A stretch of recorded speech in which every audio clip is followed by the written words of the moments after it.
जय शिव शक्ति जय पांडव सेना। ओम ओम ओम ओम ओम ओम ओम ओम ओम ओम। வீடு வீடாக மதுபன்னாக்கி வீர்கள் அசத்தியத்தை சாத்தியமாக்கினீர்கள். ஓம் சாந்தி. தூய்மையான வாழ்க்கை, பிரம்மச்சரியத்தில் புரட்சி. இன்னைக்கு இந்த தலைப்புல ஆன்மீக ஈர்ப்பின் அறிவியல் அப்படிங்கிற கிளாஸ் பார்க்க போறோம். எனக்குள்ள ஒரு நெருப்பு இருக்கு, வாழ்க்கையில காற்றும் இருக்கு, கடலினுடைய உப்பும் இருக்கு, மேலும் இடியும் இடிச்சிட்டு இருக்கு, மழைகள் வந்துட்டு இருக்கு, நான் தனியா இருக்கேன். என்னுடைய அந்த உள்ளத்தினுடைய ஆழத்துல நீ தொடர்ந்து வாழ்ந்துட்டே இருக்க அப்படிங்கறத எனக்கு புரியுது. வாழ்க்கையினுடைய அந்த நீர்களை போலவும் கடலினுடைய உப்பை போலவும் நீ என்னுடைய வாழ்க்கையில தொடர்ந்து வாழ்ந்துட்டு இருக்க. நான் இறக்கும் போது நீ உயிரோட இருக்கீனா? நான் எங்க இருக்கேன்? நான் இறக்கும் போது நீ உயிரோட இருந்தா நான் எங்க இருக்கேன்? ஒரு செயல்பாடாக நான் இந்த பூமியில எலும்பு தோல் ரத்தத்தால ஆன ஒரு உடல்ல வாழ்ந்துட்டு இருக்கேன். எனக்குள்ள நெருப்பும் இருக்கு, நீரும் இருக்கு, நான் சுவாசிக்கக்கூடிய காற்றும் இந்த உலகத்திற்குரியதா இருக்கு. அது மட்டும் இல்லாம என்னுடைய உள்ளத்துல ஆழத்துல தொடர்ந்து நான் வாழ்ந்துட்டே இருக்குங்கிறது நான் தெரிஞ்ச விஷயம்தான். வாழ்க்கையின் நீர்களை போலவும் கடலினுடைய உப்பை போலவும் நான் இந்த பூமியில தொடர்ந்து வாழ்ந்துட்டு இருக்கேன். ஆனா நீ எங்க இருக்கேன்னு எனக்கு தெரியல. வாழ்க்கையினுடைய நீர்களும் கடலினுடைய உப்பும் கரைஞ்சு போயிடுது. காற்று இருக்கு, அது வீசுது, மேலும் இடியும் இடிக்குது, மழைகள் வந்து சமவெளிகள்ல தொடர்ந்து விழுந்துட்டே இருக்கு. ஒரு காலத்துல நான் இருந்தேன், இப்போது நான் எங்க தனியா இருக்கேன்? மேலும் என்னுடைய உள்ளத்தின் ஆழத்துல நீ தொடர்ந்து வாழ்ந்துட்டு இருக்கங்கிறது எனக்கு தெரிஞ்ச விஷயம். வாழ்க்கையின் நீர்களை போலவும் கடலின் உப்பை போலவும் நீ தொடர்ந்து வாழ்கிறாய். ஆனா ஏன் எனக்கு தெரியல? நீ உயிரோடு இருக்கிறப்போ நான் எங்க இருக்கேன், நான் இருக்கும் போது நீ அங்க உயிரோட இருக்க. மர்மம் தொடர்கிறது. இந்த ஒரு கவிதை மூலமா பிரதர் நமக்கு சில விஷயங்கள் வந்து டீட்டெயிலா சொல்றாரு. நம்ம ஏன் இங்க இருக்கோம்? இப்போ கடலினுடைய உப்பு மாதிரி. அது மட்டும் இல்லாம மழைகள் விழுது, உள்ளத்தினுடைய ஆழத்துல தொடர்ந்து ஏதாவது ஒரு விஷயம் இருந்துட்டே இருக்கு. அப்போ இதுக்கெல்லாம் கேள்விகள் அப்படிங்கிறது இருக்கிறது இல்ல. நம்ம ஏன் இங்க இருக்கோம்? இறுதியான நோக்கம் என்ன? மரணத்தினுடைய அந்த திரை வந்து விழும்போது நம்ம எங்க போக போறோம்? ஏன் துன்பம் இருக்கு, சந்தோஷம் இருக்கு? ஏன் இந்த வாழ்க்கையில விசித்திரமான நிகழ்வுகள் நடக்குது, திருப்பங்கள் நடக்குது? இந்த கேள்விகள் வந்து மனசு குழப்பிக்கிட்டே இருக்கு. மர்மம் தொடர்ந்து நடந்துட்டே இருக்கு. வாழ்க்கையினுடைய சில விஷயங்கள் அப்படிங்கிற புள்ளிகளை எப்படி நம்ம இணைக்கிறது, அது எப்படி நம்ம அவிழ்க்கிறது? இது வந்து ஒரு ஜிகாவர் மாதிரி. இது வந்து ஒரு புதிர்ல இருக்கக்கூடிய உள்ளிருக்கக்கூடிய ஒரு மர்மம். லேயர்ஸா அடுக்குகள் போய்கிட்டே இருக்கு. ஆன்மீக விசாரணையினுடன் தான் நம்முடைய ஒவ்வொரு விஷயங்களும் தொடங்குது. அது என்ன? சங்கரனுடைய பிரகசூஸ்திரம் ஜித்யாசா, அந்த ஒரு எழுத்து, அது வந்து ஆர்வத்தோட தொடங்குது. அது என்ன? வாழ்க்கை மற்றும் மரணம், அதை தாண்டி இருக்கிற விஷயம் என்ன? இந்த நாளினுடைய கருவறையில மறைஞ்சிருக்கக்கூடிய விஷயம் என்ன? என்ன மறைஞ்சிருக்கு? அது கண்ணுக்கு தெரியாததா இருக்கு. நம்ம புரிந்து கொள்ள முடியாத விஷயங்கள் என்ன? அந்த இறுதியான ஆர்வம், விசாரணை மனப்பான்மை, ஜிஸ்யாசா அப்படின்னு சொன்னோம் இல்லையா? சங்கரனுடைய ஜிஸ்யாசா அப்படிங்கிறது என்ன? இது ஒரு ஆராயும் மனதிற்கான உணவு. மற்றும் அது தொடரணும் அப்படின்னா, ஏன்னா சொர்க்கத்திலயும் சரி நரகத்திலயும் சரி நம்ம அறியாத பல விஷயங்கள் இருக்கு, இன்னும் தீர்க்கப்படாத பல மர்மங்கள் இருக்கு. அதனால இந்த ஆர்வம், இந்த குழந்தை போன்ற அப்பாவித்தனம், அது என்ன? நான் அறியாத இன்னும் பல விஷயங்கள் இருக்கு. இது வந்து நம்மளுடைய அகங்காரத்தை கொஞ்சம் சிறிதாக்கும். இது இருப்பின் மீதான ஒரு விசாரணை உணர்வு உருவாக்கும் நமக்குள்ள. நம்ம கிட்ட என்ன இருக்கு, நம்ம கிட்ட என்ன இல்ல. அப்போ அந்த விசாரணை உணர்வு நமக்குள்ள வந்து உருவாகும். ஏன்னு ஒவ்வொரு கேள்விக்கும் நம்ம இப்ப கேட்ட மாதிரி கேள்விகள் கேட்கும் போது, இந்த வாழ்க்கையினுடைய இறுதியான உண்மை என்ன? நான் தெரிஞ்சுக்கிட்டது, நான் புரிஞ்சுக்கிட்டது, அதுதான் உண்மையா? அதுதான் ஃபைனலைஸ்டு ஒன்னா? அதுதான் இறுதியானதா? இல்ல மாயையினுடைய உலகத்துல நான் வாழ்றேனா? இது வந்து மேக்ஸ்ல நம்ம மேட்ரிக்ஸ் படிப்போம் இல்லையா? கணினி விளையாட்டுன்னு சொல்லுவாங்க மேட்ரிக்ஸ. அப்போ அந்த விளையாட்டுல ஒரு பகுதியா நான் ஏதோ ஒரு அலைஸ் இன் ஒண்டர்லேண்ட், நமக்கு எல்லாருக்குமே அந்த கதை தெரியும். ஒரு கற்பனை உலகத்துக்குள்ள அலைஸ் அப்படிங்கிற ஒரு பொண்ணு வாழ்ந்துட்டு இருப்பா.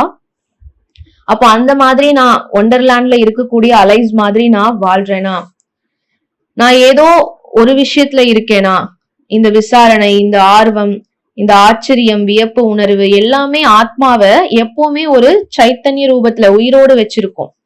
எந்த நாள்ல இந்த விசாரணை வந்து இறந்து போயிடுதோ, நான் இந்த விசாரணையை முடிச்சிடுறேனோ, ஏன் என்னன்னு கேள்விகள் கேட்காம, அப்போ என்னுடைய வாழ்க்கை இறந்து போயிடுது. ஒரு காலேஜ் இருந்தது, அங்க ஸ்டூடெண்ட்ஸ் கிடையில ஒரு 2 குரூப் ஸ்டூடெண்ட்ஸ் இருக்காங்க, எப்பவுமே சண்டை போட்டுட்டே இருப்பாங்க.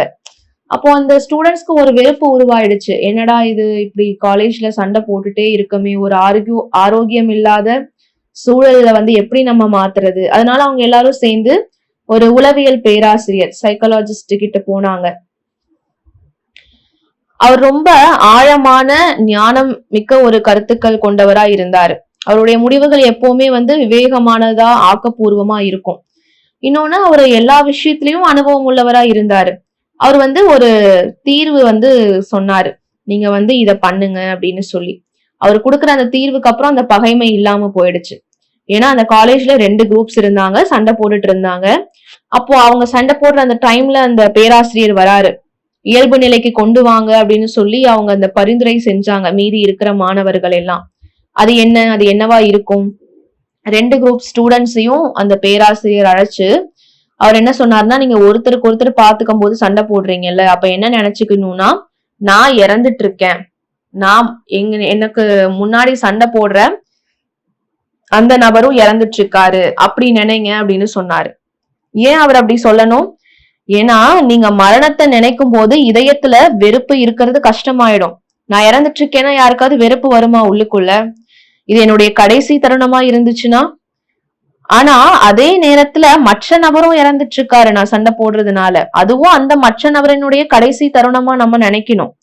ஏன்னா மரணம் ஒரு மர்மமாவே தானே இருக்கு. இந்த தருணத்துல நான் இறந்துட்டேன்னா நான் என்னை அப்படியே விட்டுட்டு போயிடுறேன். என்னோட வாழ்க்கையினுடைய கடைசி தருணமா மாறிடுச்சுன்னா, இந்த நாளே என்னுடைய வாழ்க்கையினுடைய கடைசி நாளா மாறினா நான் இதை இப்படிதான் வாழணுமா? நான் வெறுப்பையும் மனக்கசப்பையும் வளர்த்துக்க முடியுமா இந்த நாள் என்னுடைய கடைசி நாள்னா? இல்ல. இப்படிப்பட்ட தூய்மையான மனசாட்சியை நம்ம வச்சிருக்கோம்னா அதுக்கு பேர் தான் தூய்மையின் ஆரம்பம். இன்னைக்கு 4வது நாள் கிளாஸ், ஆன்மீக ஈர்ப்பின் அறிவியல். அப்ப முதல் விஷயம் என்னன்னா, இருப்பின் நறுமணம். நம்ம கிட்ட என்ன விஷயம் இருக்கோ அதனுடைய நறுமணம் மத்தவங்களுக்கு நம்ம பரப்பணும். நம்ம எல்லாருமே ஒரு ஆன்மீக ஆத்மாக்கள். ஒரு தூய்மையான ஆத்மா எல்லாரையுமே இருக்குது. ஏன்னா உலகம் அமைதியற்றதா இருக்கு. இந்த உலகத்துல ரொம்ப கோபம், ரொம்ப வெறுப்பு இருக்கு, துன்பம் இருக்கு. ஆனா முக்கியமான விஷயம், ஆத்மாக்கள் நம்ம தான்.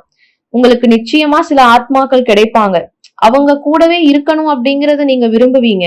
அவங்க அதுக்காக ஞானம் உள்ளவங்களா இருக்கணும், புத்திசாலிகளா இருக்கணுங்கிறது அவசியம் கிடையாது.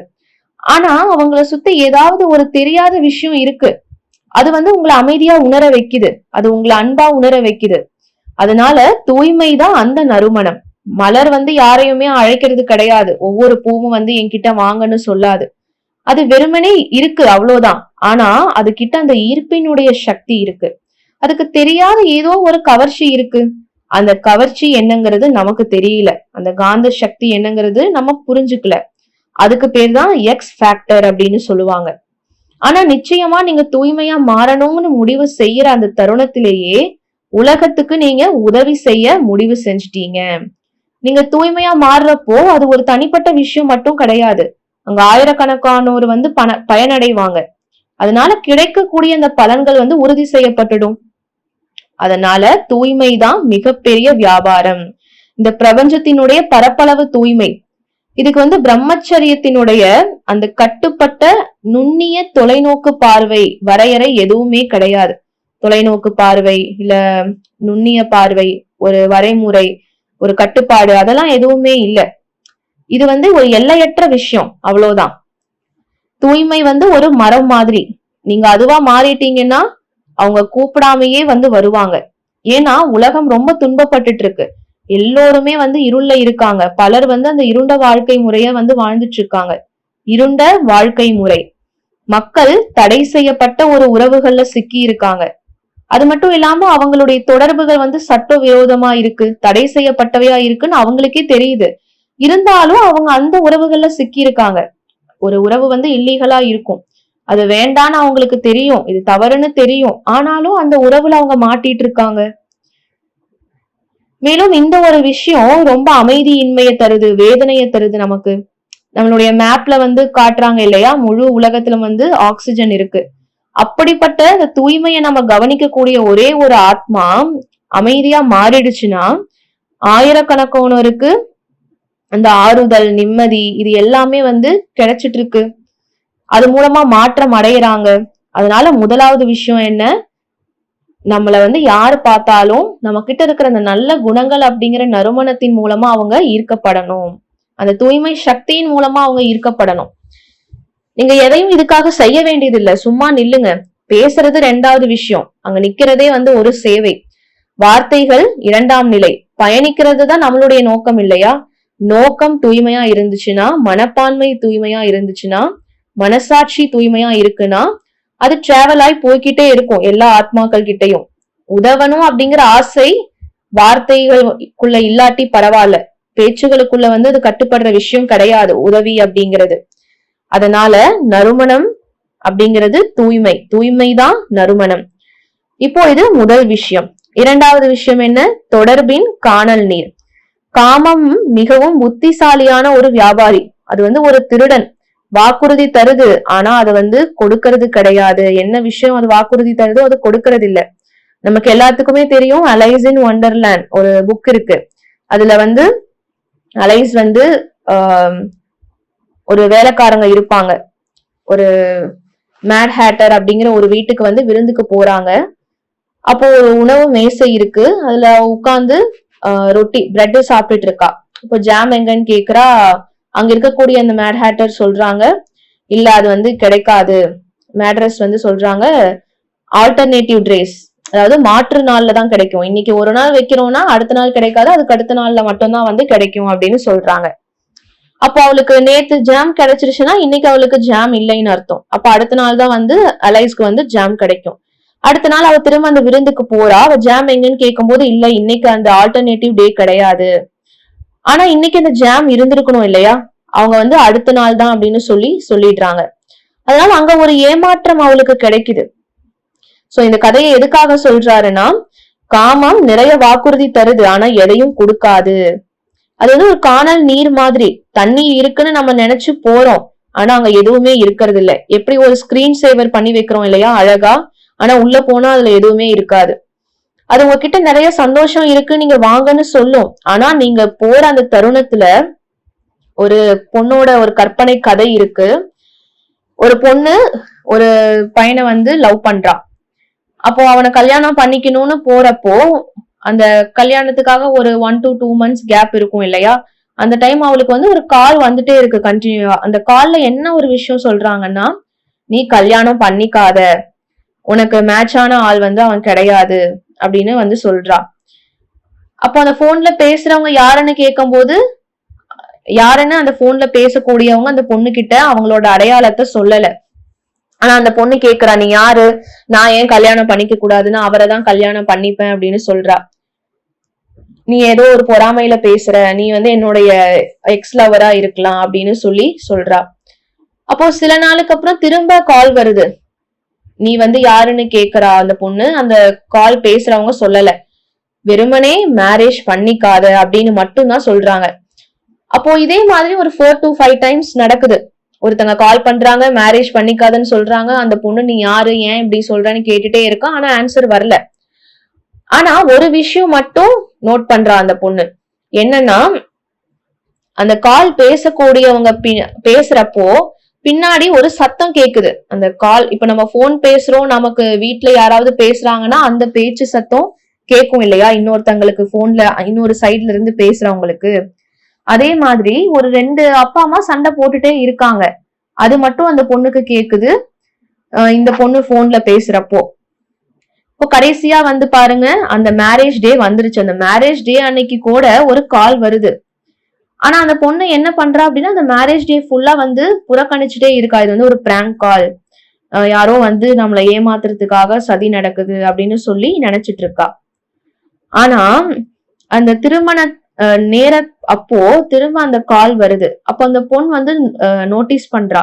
என்ன விஷயத்த காமிக்கிறாங்கன்னா, அது வேற யாருமே இல்ல, அந்த பொண்ணும் அந்த கல்யாணம் பண்ணிக்க போறவனுடைய அந்த ஃபியூச்சர் லைஃப வந்து அந்த போன்ல அந்த பொண்ணு சொல்றா.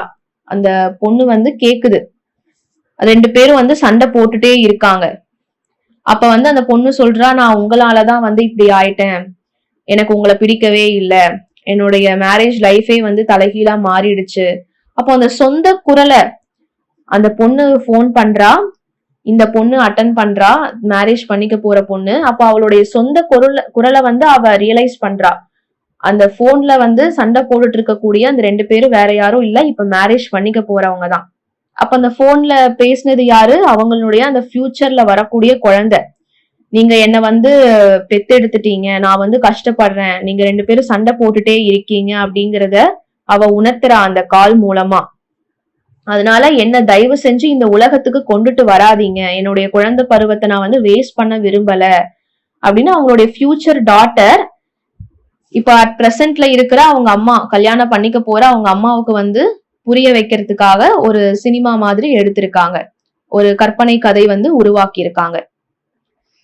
அப்போ காமம் வந்து அந்த வாக்குறுதி தருது, ஆனா இறுதியில பின்னணியில நிறைய விஷயங்கள் நிறைஞ்சிருக்கு.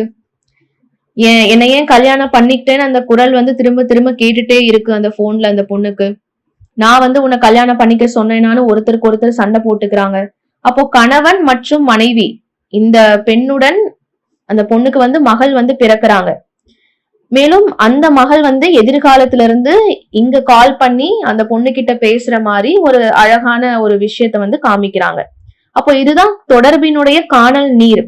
மிகவும் அழகா தெரியுது. அடுத்த பக்கம் இருக்கக்கூடிய புல் எப்பவுமே பசுமையாத்தான் தெரியும் இல்லையா, ரொம்ப அழகா. அப்ப மேரேஜ் பண்ணிக்காதவங்களுக்கு என்ன நினைப்பாங்க, மேரேஜ் ரொம்ப அழகானது அப்படின்னு நினைக்கிறாங்க. ஆனா அவங்க ரொம்ப சந்தோஷமா இருக்கிறதா மேரேஜ் பண்ணிக்காதவங்க நினைக்கிறாங்க. ஆனா மேரேஜ் பண்ணவங்க என்ன நினைக்கிறாங்க, அதுல இருந்து எப்படியாவது வெளியே வரணும்னு நினைக்கிறாங்க. உளவியல்ல வந்து ஒரு விஷயம் சொல்லப்பட்டிருக்கு, ஒரு மனுஷன் குறைஞ்சது அவருடைய வாழ்நாள்ல 3 முறையாவது மனைவியை எப்படியாவது கொல்லணும் அப்படின்னு நினைக்கிறான். குறைஞ்சது 3 முறையாவது அவனுடைய முழு வாழ்க்கையில மனைவிய கொல்லணும்னு அவன் ஒரு அந்த ஆசைப்படுறான். உளவியல் ரீதியா வந்து இதை ப்ரூவ் பண்ணிருக்காங்க. அப்போ இது ரொம்ப சிக்கலான விஷயம். இது வந்து ஒரு புதை சேரு மாதிரி. இது 2வது விஷயம், தொடர்பினுடைய காணல் நீர். அடுத்து 3வது ரசவாத காந்தம். நீங்க தூய்மையான வாழ்க்கை முறையை ஏற்றுக்கொள்ளும் போது என்ன நடக்குது, உங்களுடைய உள் உணர்வு தெளிவாகுது, உங்க மனசு தெளிவாகுது, என்ன செய்யணும் செய்யக்கூடாது. அப்போ உங்களுக்கு அந்த இருப்பு இருந்துகிட்டே இருக்கு. நல்ல உள்ளுணர்வு இருக்குன்னா நல்ல அறிகுறைகளை அது வந்து காமிக்குது.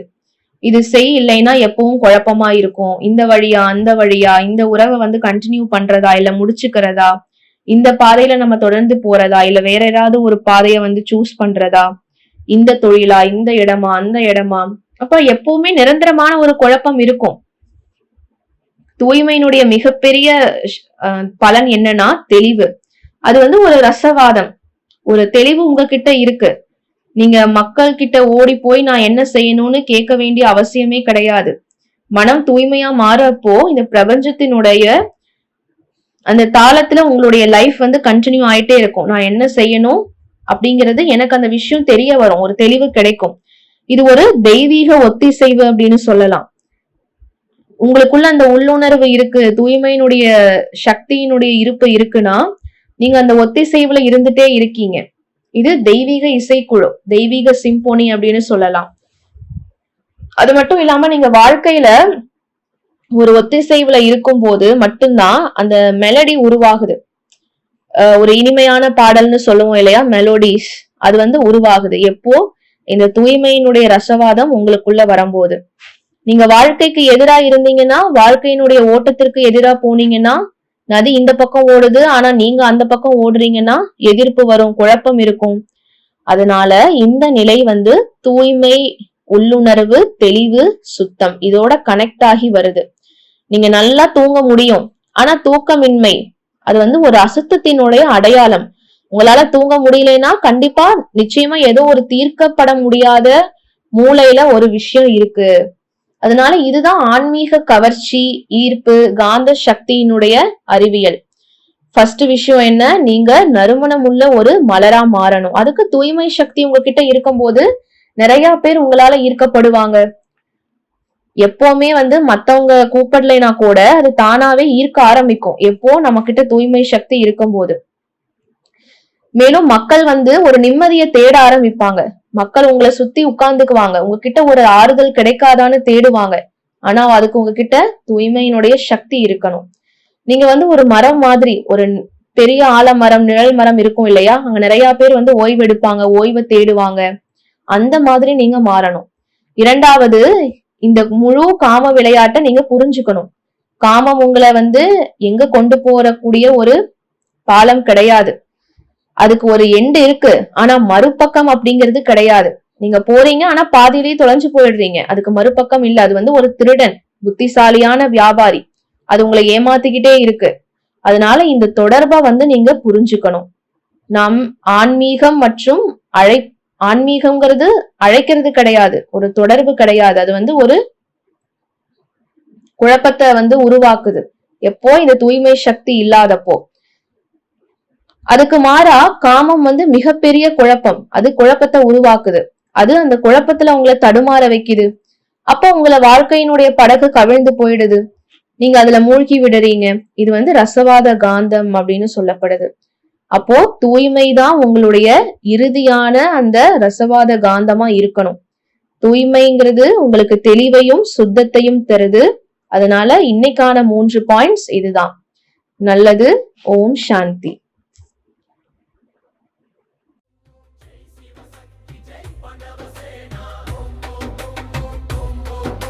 சிவனுடன் பாசம் நிறைந்த வழியை பின்பற்றுங்கள். குழந்தைகளே வீக சம்ஸ்காரம் வளர்த்திடுங்கள். வீண் செலவு செய்யாதீர்கள். சொர்க்கத்தை உருவாக்குங்கள். உங்கள் குழந்தை எப்போது மனம் திறந்தவனாகி வாழ்க்கை பொன்னா ஒளியை பரப்பற்றும். வீடு வீடாக கீதா தெரு தோறும் பாடசாலை. ஒவ்வொரு மனமும் கோவில், ஒவ்வொரு இதயமும் சிவாலயம். போலேநாதின் தன்னதானம் தனித்துவமானது.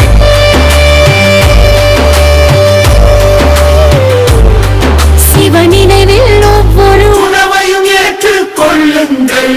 ஜெய் சிவசக்தி ஜெய் பணவசேனா.